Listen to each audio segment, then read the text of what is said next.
Le deuxième SUV de Volvo a connu un succès retentissant pendant près de 10 ans. Plus moderne et plus compact que le XC90, il a séduit un public plus large, notamment les femmes. Il a tellement plu aux conducteurs que ces derniers étaient tout aussi impatients de passer à la génération suivante. Que pensons-nous du Volvo X60 aujourd'hui ? Le XC60 est le deuxième SUV classique de la marque suédoise après le XC90 et est produit en Belgique depuis 2008. Il est construit sur une plateforme partagée avec les modèles des séries 60, 70 et 80, ainsi qu'avec les Ford Mondeo, S-Max et Land Rover Freelander 2. Fait intéressant, l'ensemble de la transmission et l'assistance au contrôle de descente sont partagés avec le modèle Land Rover.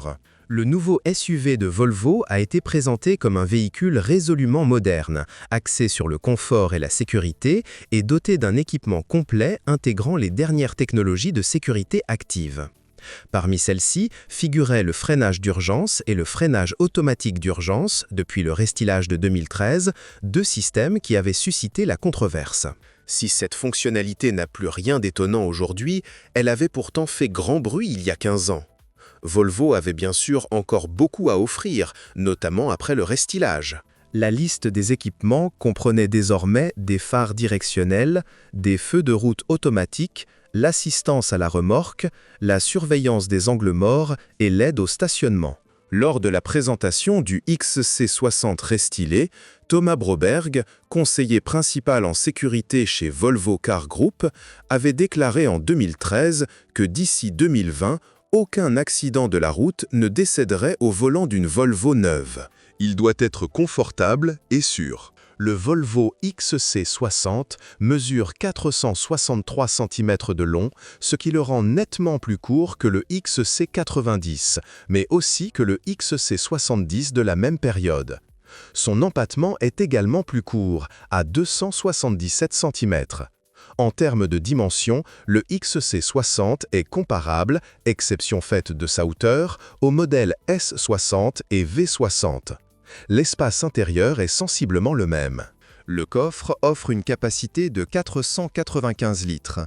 Un atout majeur réside dans la possibilité de rabattre les sièges arrière selon une configuration 40/20e/40. Pour apprécier pleinement une Volvo, et plus particulièrement un SUV, il est essentiel de comprendre sa philosophie. Quel que soit le modèle ou la motorisation, une Volvo est toujours conçue pour offrir sécurité et confort. S'attendre à ce que le X60 consomme peu, offre de bonnes performances ou une tenue de route sportive relève simplement d'un mauvais choix de marque et non d'un défaut de conception intrinsèque. Par conséquent, bien que les avis des utilisateurs soient généralement très positifs, un nombre significatif d'entre eux expriment un avis radicalement différent. Il s'agit généralement de personnes ayant opté pour une Volvo alors qu'elles auraient dû choisir une Audi ou une BMW. Néanmoins, 81% des utilisateurs de ce modèle le rachèteraient. Moteur de la Volvo XC60. Dans le cas du restylage du X60, parmi les modifications techniques et esthétiques mineures les plus importantes de nos jours concernent les motorisations. Et il y en avait beaucoup. La diversité des modèles rend d'ailleurs le choix d'une voiture en fonction de son moteur parfois complexe. Les moteurs essence se divisent en deux catégories, les petits et les gros. Les premiers sont des moteurs 4 cylindres de 2 litres suralimentés, y compris biturbo. Ces moteurs étaient associés à une traction avant, sauf pour la version T6. Les seconds sont des moteurs 6 cylindres, tous associés à une transmission intégrale. Le plus gros, 3,2 litres, est atmosphérique et n'est plus produit, tandis que le légèrement plus petit, 3 litres, est suralimenté et a été retiré du catalogue en 2015. Fait intéressant et quelque peu problématique, Volvo utilisait une appellation différente pour ses motorisations en fonction du moteur, de sa puissance et de l'année. La désignation T6 peut prêter à confusion, car elle s'applique aussi bien au moteur 2.0 qu'au moteur 3.0. Le constructeur a baptisé le moteur 2.0 litres T6 car il a remplacé le moteur 3.0 litres sur les modèles 2014 à 2015 et est devenu la version la plus puissante. Ce moteur est équipé d'un turbocompresseur et d'un compresseur, développant un couple impressionnant de 400 Nm et offrant des performances optimales lorsqu'il est associé à une transmission automatique à 8 rapports. Il est également important de noter que les moteurs 6 cylindres sont à injection indirecte, tandis que les 4 cylindres sont à injection directe. Volvo a semé la confusion avec la nomenclature de ses moteurs diesel. On trouve ici 3 types de moteurs, des 4 cylindres de 2,0 litres, des 5 cylindres de 2 litres et des 5 cylindres de 2,4 litres. Les versions les plus puissantes, à 4 cylindres 181 ou 190 chevaux et à 5 cylindres 215 ou 220 chevaux, sont équipées de 2 turbocompresseurs. Contrairement au modèle essence, seules les versions à transmission intégrale, AWD, proposent la traction intégrale. Quel moteur choisir pour votre Volvo XC60 ? Pour qu'une voiture offre des performances adéquates compte tenu de son poids, elle a besoin d'un couple généreux, et tous les moteurs de la gamme le fournissent. Même le moteur essence le moins puissant développe 300 Nm. Curieusement, le deuxième moteur le moins puissant à cet égard est le 3.2. Cependant, il compense ce point faible par sa cylindrée et sa puissance, et par conséquent par ses caractéristiques. Ce moteur est le moins dynamique des moteurs essence, bien qu'il ait une sonorité agréable. En revanche, il est gourmand en carburant. Les utilisateurs signalent une consommation moyenne de 12 litres 100 km. Les moteurs 2 litres plus puissants consomment à peine moins. Cependant, le moteur 3.0 turbocompressé bat le record de consommation, avec une moyenne d'environ 15 litres 100 km. La solution dans ce cas est un système GPL, qui permet de réduire les coûts d'environ 30 à 40%. Malheureusement, son installation sur une telle voiture coûte actuellement entre 1 200 et 1 400 €. Malgré cela, l'investissement sera rapidement rentabilisé. Ceux qui recherchent des modèles plus anciens et une faible fiabilité devraient privilégier les versions 6 cylindres équipées d'un système GPL.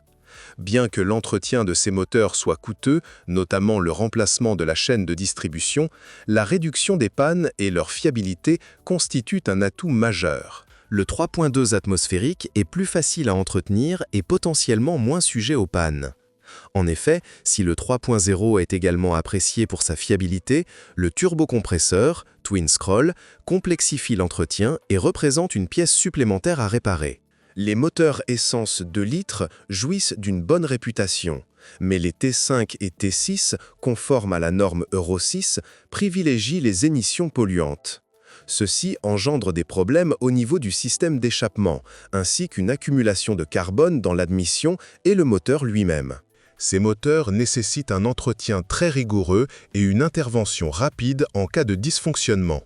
La conversion au GPL est déconseillée. Les moteurs diesel sont réputés plus problématiques et le 5 cylindres 2.0 est le point faible de la gamme.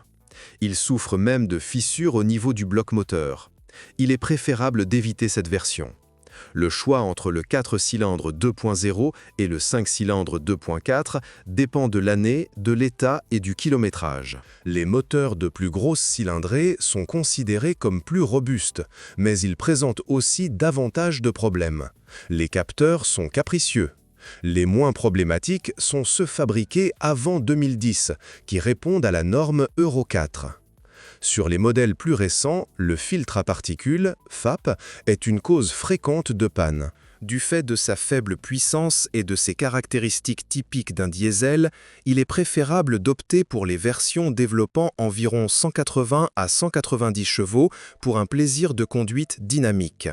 Les puissances de 136 à 163 chevaux sont un peu justes, même si la version 2.4 fait exception car elle ne manque jamais de répondants. Si vous choisissez la version à boîte manuelle, elle peut également convenir. La consommation de carburant des moteurs diesel n'est pas un argument décisif en leur faveur.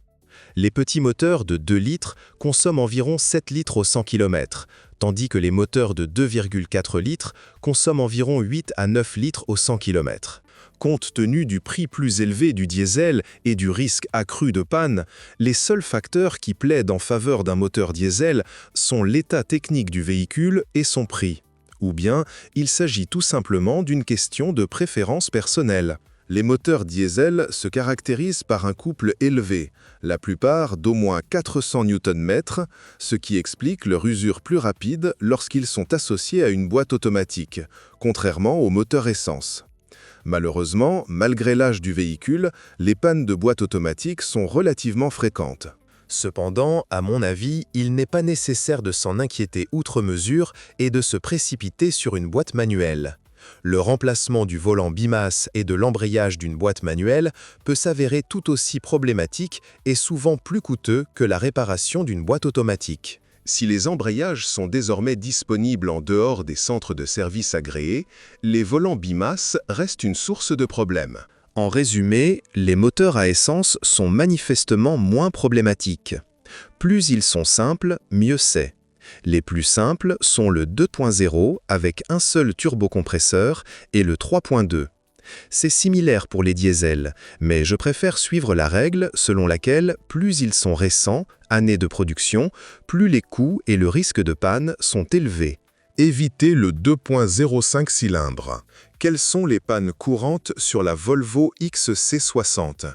Comme tous les modèles Volvo, celui-ci n'est pas particulièrement sujet aux pannes, même si les problèmes sont souvent complexes et nécessitent un équipement spécialisé. Les propriétaires peuvent faire appel à des garages agréés Volvo, mais ils doivent souvent acheter des pièces d'origine, contrairement aux autres marques allemandes, ce qui influe sur le coût des réparations. Ne vous laissez pas tromper par la plateforme partagée avec la Mondeo. Peu de pièces sont interchangeables avec celles de Ford. L'électronique est à l'origine de la plupart des problèmes, qu'il s'agisse des équipements, navigation, radio, climatisation, haillons électriques ou des éléments liés au moteur, capteurs. Les moteurs diesel sont plus sujets aux pannes. Les pannes mécaniques affectent principalement le moteur diesel 2.0 5 cylindres en ligne, système d'injection, turbocompresseur et risque de fissure du bloc moteur. Sur le 2.4 diesel, la panne la plus grave est la rupture de la courroie de distribution. Sur le moteur essence 3.2, la chaîne a tendance à s'allonger, bien que les défaillances de la distribution soient également fréquentes sur le 3.0. Dans ces cas, il faut prévoir des coûts supérieurs à 1 200 €. Malheureusement, la qualité de fabrication de la voiture a considérablement baissé par rapport à l'ancien XC90. La peinture est fragile et les plastiques grincent. Il n'y a pas grand-chose à faire, si ce n'est recouvrir la carrosserie d'un film protecteur. Les conducteurs se plaignent également du manque d'insonorisation et du système start-stop agaçant. Le fait qu'il coupe le moteur à l'approche d'un carrefour ou au pire moment n'est pas un défaut, mais un comportement programmé. Combien coûte une Volvo XC60 d'occasion ?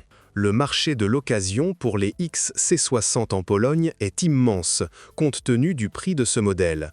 Cela ne fait que confirmer son immense popularité. Les modèles les moins chers se vendent entre 8 400 et 9 600 €. Il s'agit généralement de voitures affichant un kilométrage élevé, bien supérieur à 300 000 km, et équipées d'un moteur diesel, ce qui témoigne de leur robustesse. Les moteurs diesel représentent environ 80% des annonces. L'achat d'une voiture à essence ne se limite plus à 9 600 €, il faut compter au moins 10 800 à 12 000 €. Les voitures de 2014 coûtent désormais entre 14 400 et 15 600 €. L'achat d'une Volvo X60 est-il judicieux ? Ce modèle est, en quelque sorte, la solution pour ceux qui hésitent. Certes, les Volvo XC70 et XC90 sont meilleurs, mais la XC60 est la plus petite, la plus compacte et peut-être plus élégante pour certains. Si je devais acheter un SUV, je privilégierais personnellement l'ancienne XC90. Cependant, les prix de modèles similaires plus récents sont plus avantageux pour le XC60. Sinon, je vous conseillerais le XC70, dont le prix est comparable à celui du XC60. Cela ne signifie pas pour autant que le XC60 est à exclure. C'est une voiture tout à fait convenable, un bon point de départ pour votre aventure SUV et Volvo. Bonjour les amis. Vous cherchez une voiture d'occasion? Vous devez prêter attention au site web carm.pro. Carm.pro est grand catalogue de voitures, moteurs, boîtes de vitesse. Et le meilleur, c'est que vous pouvez trouver des informations sur les pannes de n'importe quelle pièce. Complètement gratuit. Allez sur le site web carm.pro et découvrez tous les éventuels points faibles des voitures d'occasion.